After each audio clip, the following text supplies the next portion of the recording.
Welcome back to the Island Doc. Today we've been talking about everything on childhood safety in the house, childhood safety outside the house, what exactly you should be doing if your child in fact chokes, or how to do CPR properly.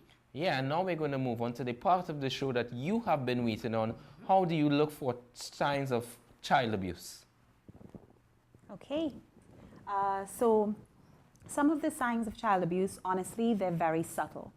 And as parents, as teachers, as people and personnel who deal with children, you have to look out for these very subtle signs.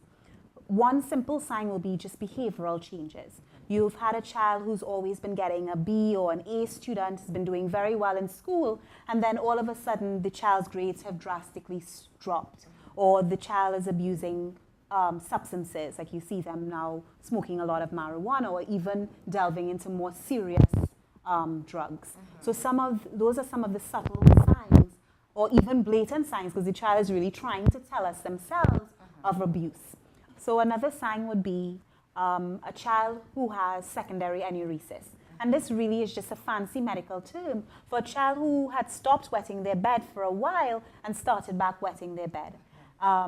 And this tells you, this is another behavioral sign really of a child telling you that they've been abused. What about actual physical signs?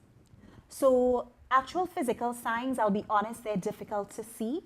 But for parents, things that you can look out for with your girls would be when you're taking a bath, they tend to be very sensitive in that area.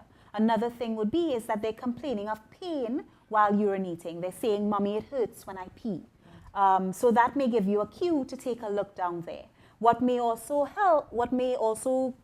raise your suspicion is if you see some unusual redness there. Now, there are other causes of why a child could be red in the vaginal area, like vulvovaginitis. And, especially with girls, when they're now learning to toilet train, it's very easy for them to get a little bit of redness down there. But taking everything in context, behavioral changes, wetting the bed, redness, burning when they're peeing, or complaining of burning when they're peeing, these are things that you tend to think about. And what are your thoughts on like a discharge? Like, what are your thoughts about that?